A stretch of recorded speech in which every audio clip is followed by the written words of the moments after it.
Ignition sequence start.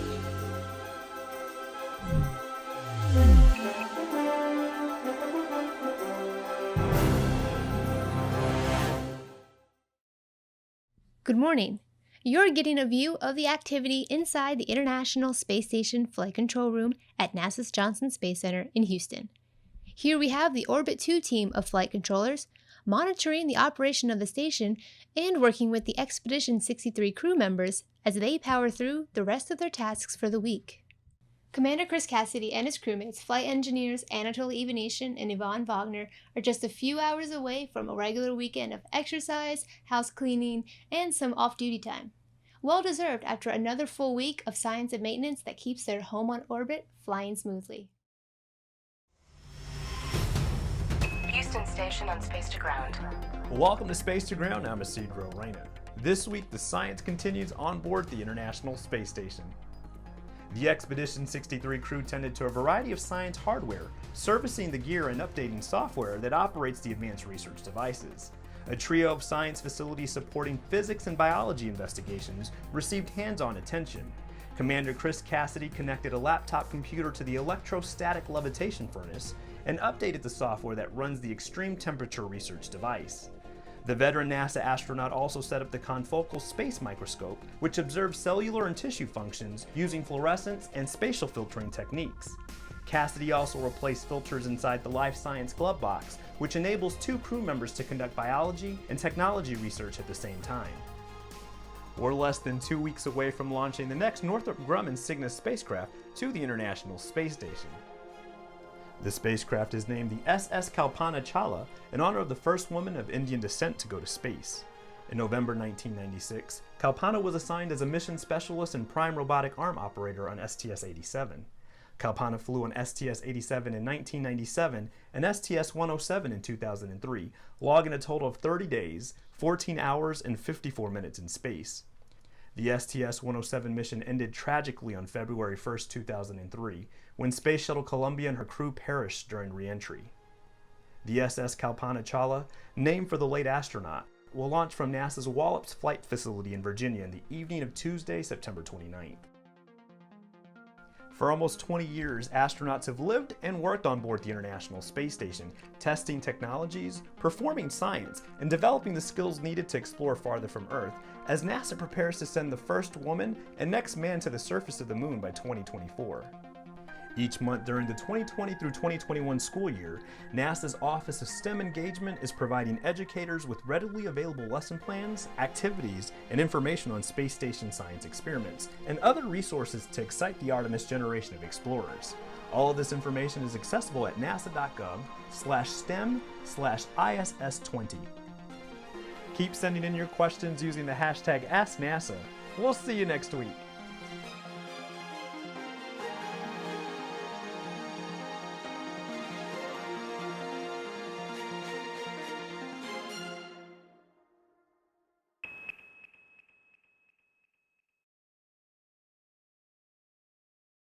This mission is Chris Cassidy's third visit to the International Space Station and his first assignment as the station's commander. Despite having already spent 182 days in space when he launched back in April of this year, most of those days being on board the space station, Cassidy expected he would still savor every minute of this flight.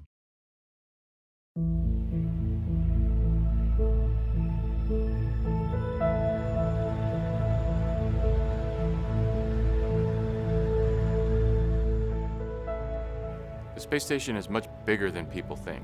You know, when you tell people that I'm going to go live in space, they're picturing this tiny thing where you've got to turn your shoulders, excuse me, to pass each other in the hallway like a cramped submarine. But it's big. And you can spend a whole day and never see a crewmate except for maybe a meal. The other thing people don't realize, it's a machine. Just like your car, or your house, or your air conditioner. It's gonna break, and stuff does. It's just the nature of machinery. Because people sometimes, what, it broke? What do you mean NASA has a thing that's broken in space? Well, yeah, it's a machine, it's gonna break. And that's what we need to do, is keep it running. At the end of the day, there's several things in a mission that requires a person to turn a wrench and fix it. On my first mission, I was a shuttle crew member and we were helping construct the space station. My second mission as a space station crew member, we were just kind of getting up on step on really pushing the science systems of the space station and getting the most out of all of the assets that the space station has to give for science and research. Now I think we are just humming along with the science and research. The greater community and particularly the specialists in Building 30 and Mission Control really know how to run the space station and keep it going well so that we can devote tons of astronaut hours to science.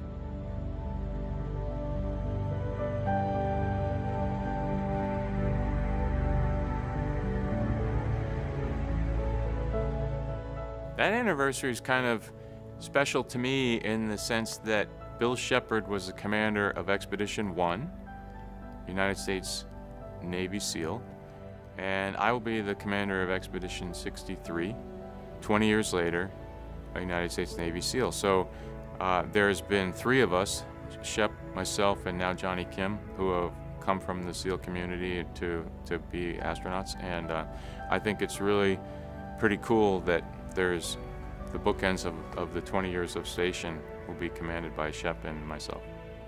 What am I looking forward to most on this mission? This is my 3rd one, and I am going into it with the mindset of I'm going to cherish every single day that I'm there, because it might be the last days that I get to look out the cupola window and see Earth. So I'm really looking forward to appreciating every one of those days. I'll be happy to get back to Earth, to be with my family, but I'm really looking forward to valuing each of those days while I'm there. I'm astronaut Chris Cassidy. Thanks for being part of Expedition 63.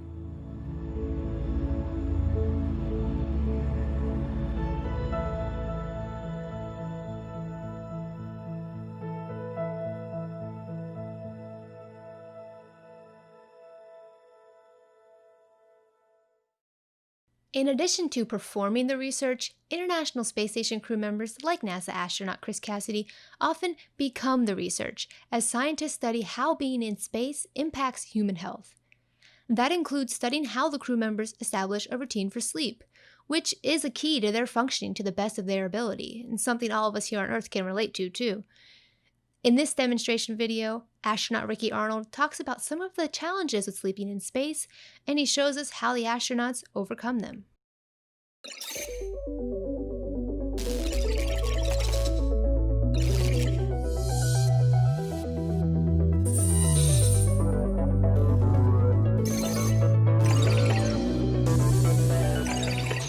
Hi, my name is Ricky Arnold on the International Space Station.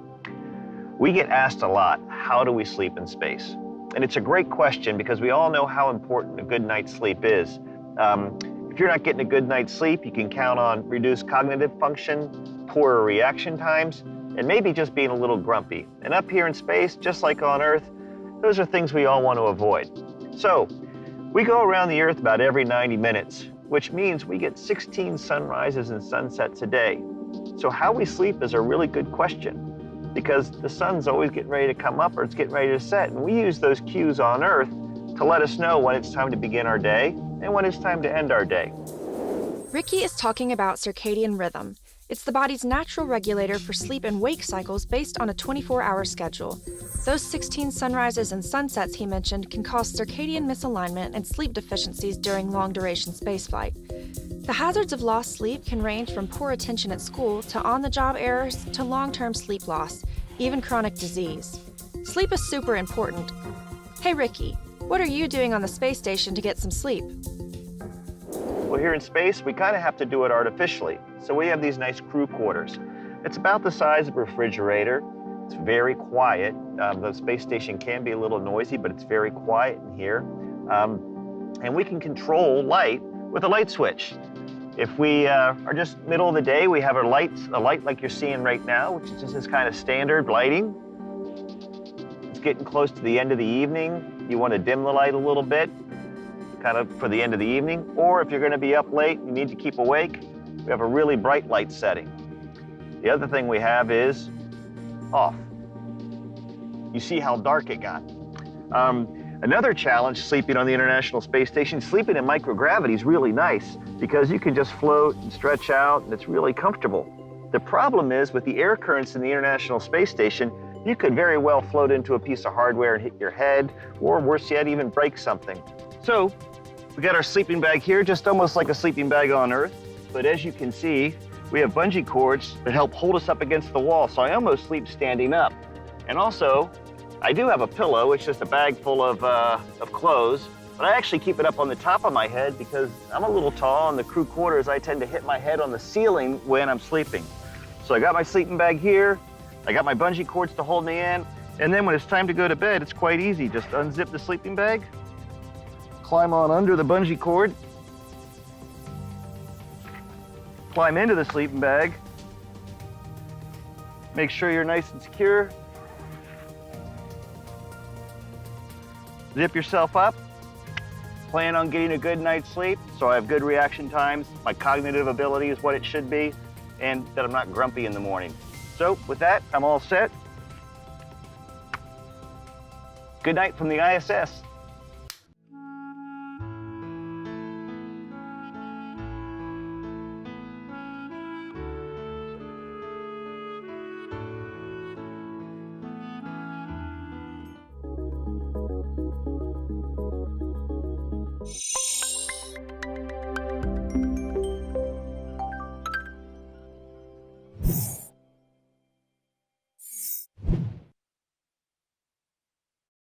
The exterior of the International Space Station is also a great place for science. Over on the Kibo Laboratories exposed facility, there is a package pointing a laser light down at tree canopies here on Earth. Scientists are using this to study Earth's ecosystem in an effort to learn more about how it is changing. Shining laser light on Earth's forests. Presented by Science at NASA. The International Space Station, or ISS, is sporting a new light fixture. The Global Ecosystem Dynamics Investigation, or GEDI, will beam down laser light on Earth from the orbiting laboratory to reveal more about our environment and how it is changing. NASA's GEDI sends laser pulses into tree canopies and precisely measures the light reflected back. The timing and intensity of light that bounces back to GEDI's telescope will reveal the height and density of trees and vegetation, and the vertical arrangement of the leaves and branches within the overall canopy. Dr. Ralph Dabaya, GEDI principal investigator at the University of Maryland, says, "This instrument will map forests in high resolution and 3 dimensions, revolutionizing the way researchers monitor them. Forested areas are an important part of our planet. Not only do forests provide a habitat for many species, and a source of raw materials for human use, such as paper and lumber, they also play a key role in the Earth's carbon cycle. Deforestation and forest degradation, in addition to other types of forest disturbances, such as fires and insect outbreaks, lead to increases in atmospheric carbon dioxide. Forest regrowth sucks that carbon back down into trees and soils. Knowing how forests grow and change over time can allow us to better understand the contribution that forests make to Earth's carbon cycle and help people better manage this important resource. GEDI is the first spaceborne instrument designed specifically to perform sustained mapping of the spatial distribution of the carbon content of forests. Dabaya notes, one of the most poorly quantified components of the carbon cycle is the net balance between forest disturbance and regrowth. GEDI will help scientists fill in this missing piece by revealing the vertical structure of the forest, information we really can't get with sufficient accuracy any other way. GEDI will provide scientists with insights into the amount of carbon stored in forests. When combined with current and historical records of changes captured by Earth-orbiting satellites, such as Landsat, this information will enhance the ability of researchers to identify changes happening across our planet. Researchers also will incorporate GEDI's observations, along with those of the EcoStress instrument on the station, with data from other current and future Earth-observing sensors. These data will address important questions about relationships between force structure, function, composition, and changes in carbon content. Combining all of these data will allow researchers to gain an unprecedented understanding of ecosystem dynamics and the role plants and trees play in Earth's global carbon cycle. These new insights could be used in turn to improve models for forecasting future ecosystem changes, atmospheric carbon dioxide concentrations, and climate. JEDI was launched to the station aboard SpaceX CRS-16 on December 5, 2018. For more about how NASA uses the power of light to understand our world and beyond, visit science.nasa.gov. The scientists who develop the experiments being done on the International Space Station spend years getting them ready to fly, and then they have to work with the crew members in order to execute all the science protocols. Well, in this episode of the new series NASA Explorers, we're along for the ride with one team of scientists as their experiment reaches the station and the astronauts get to work. Choose your lettuce leaf. Cheers. Cheers. We get balls over? Oh, that's pretty good. Wow. It's a salad. It's a salad. JC, that was delicious. Just be honest, Serena, that sounds great.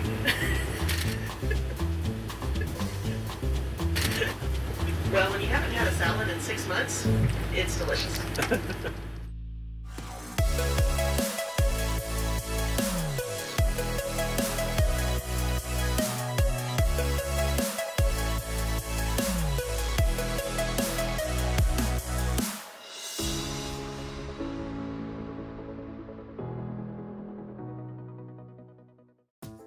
Still station on 2 for Nanorax. With you on 2 for Nanorax. Right, how's your view? Do you want anything different? He looks great. No, the view looks great, thank you. Now that the experiment is aboard the space station, it's time for the astronauts to get to work. Elaine and Paris Stu are back in Virginia, and the Nanorax team is back in Texas, where they will perform a ground control version of the experiment being conducted by the crew in space. The crew members are using the Nanorax plate reader to read the plates. They're analyzing what's in the plate and the migration of fluids between the 2 chambers that are on the plates. And so we have our ground samples here. These are identical to the ones that are on the space station. And what we're going to do is, as the crew members insert the plates into the plate reader on the space station, we're also going to insert the plates onto the ground unit we have behind me. And that's just to confirm that what we're seeing, any effects that we do end up seeing, is effective the space environment compared to the ground unit. In summary, what the plate reader does is, it's called, the big fancy word is a spectrophotometer. And it's got a big lamp in it that shines white light, and then it's got a prism or a grating. And the white light shines on the grating, and then it moves to orientate to kind of separate the light into a wavelength. And you get to select which wavelength you want to shine through your samples. We have 6 plates. Each plate takes about 4 minutes, so it's about 30 minutes each. And every time in between, we'll be listening for the crew member to say that they inserted the plate. Then we'll hit the command here. Once the run is done, the crew member will come over and take the plate out, put the new plate in, and it'll repeat for 5 more times. Still station on 3, plate 1003 is in the tray. Yeah, it's reading the plate. It's got a little, the plate sits in there, moves the plate this way, and then the read head moves this way. And a little here, that's kind of the lamp that's in there that turns the lamp on. Sounds like bad techno music. My crewmate actually was the first one to start this experiment, and I took over for him and said, hey, what experiment is this? What are we doing? And he looks at me and he says, I'm not sure. So we called down to the ground, to mission control. And I know that part of this is we're looking at a gel that can release antibiotics, kind of slow release to a wound site. But I don't know what happened to that plate in the Nanorax reader this morning, and then kind of what's going on this afternoon. What we're looking for is how the drug migrates through the gel over time, which is why we're scanning the plates 2 times a day for this 2-week run. I like that answer. That's very cool. Thank you for finding that out. No problem. So this is 15 days. It's twice a day, and they're typically in the middle of the night, which is the morning for the crew on space station, and then usually sometime in the late morning, early afternoon here. But Kyle's been running the show. He's been getting up every 6 hours, 8 hours, 7 hours to do this. It's kind of fun in a way. I get to play astronaut on the ground, so that's always fun. After 15 days of running the experiment, the researchers have a lot of valuable data about how hydrogels behave in microgravity. To learn even more, the samples will come back to Earth for further analysis.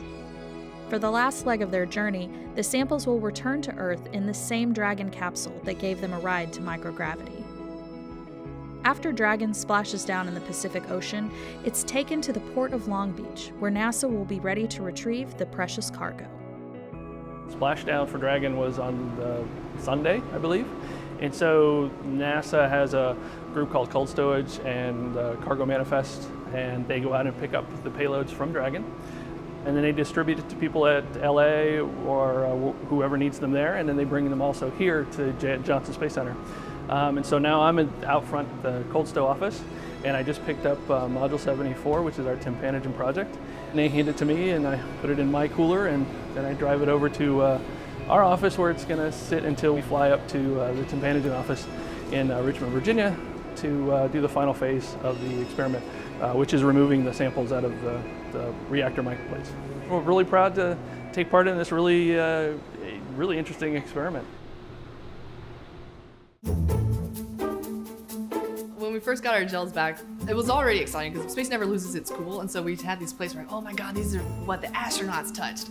And so we opened up and they've been to space and back, and now they're in our lab.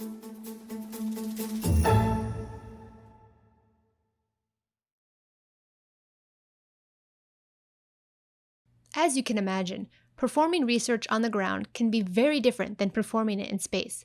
And many space station crew members come away saying they feel like they've undergone a profound change. Former astronaut Jack Fisher is one of them. Here he recalls his time in orbit and discusses how the spirit of exploration contributes to humanity's future.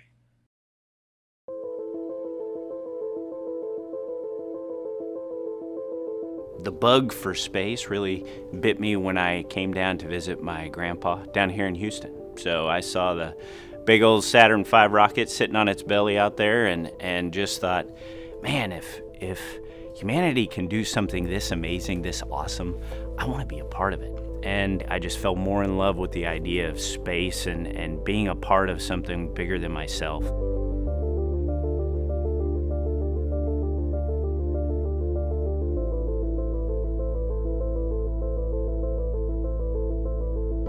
The thought of actually getting to space, I couldn't wrap my head around that. You walk up to this rocket that's covered in frost from the cold fuel inside, and it's creaking and groaning and kind of alive, and you're like, well, that's pretty cool, but they're probably gonna cancel. It's just not gonna happen. You know, I've done so many sims, and it just can't be real. There's no way I'm gonna go to space.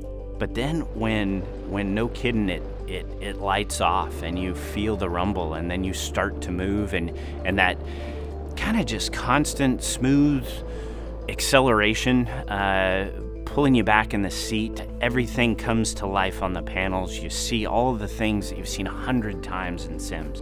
In one instant, all of that I felt was unimaginable became real. And it was a magical thing I'll just never forget.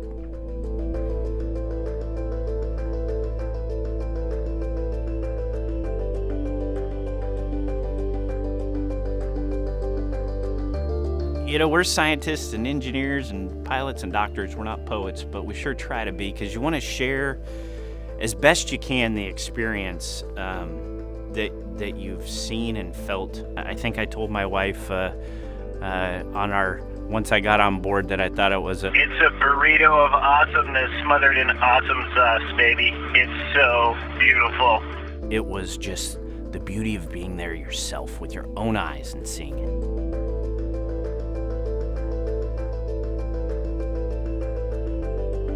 One thing that I would love to do while on orbit was, there was a window in one of the Russian modules that looked kind of out the back of the station. And I'd go sit there I'd turn off everything, and you could get it really dark in there, let my eyes adjust, and just look out at the stars. And the stars, you know, the longer you sit, the more you see, and it becomes unbelievable.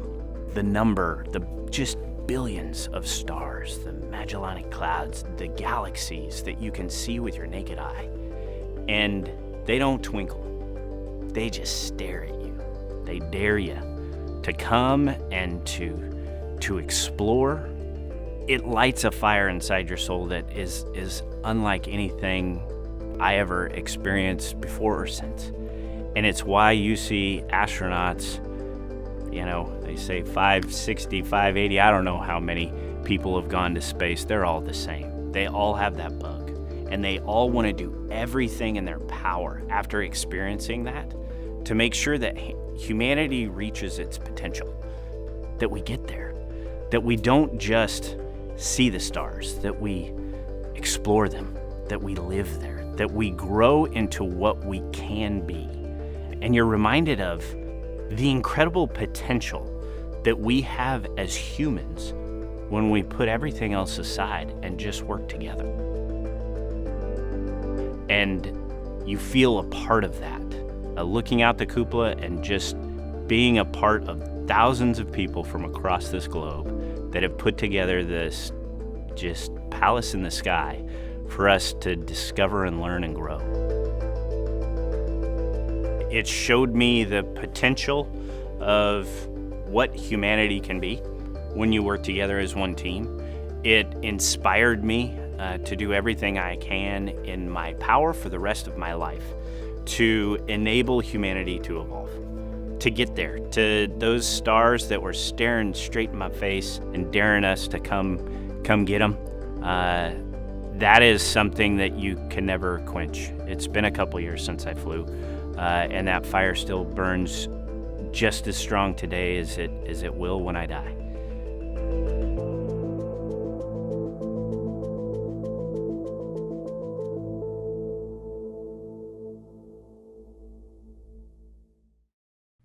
If you want another look at any of the stories we featured today, you can always find that and more by heading to YouTube and Facebook, using those addresses right there in that blue box on your NASA TV screen.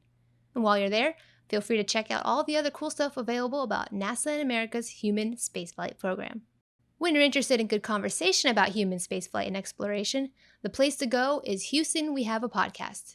It's our weekly show where we talk to folks about their work in all aspects of space exploration. New episodes go up every Friday, and today, host Gary Jordan talks with Dr. Tom Williams about a NASA program that helps astronauts in space deal with the feelings of isolation, and how it can be put to use to help the rest of us here to cope with the isolation we may be feeling during the COVID-19 pandemic. Go to nasa.gov/podcast for this week's episode. That's also where you can find all of our previous episodes, as well as the full library of NASA podcasts. You can also listen to any episode on Apple Podcasts, Google Podcasts, and SoundCloud.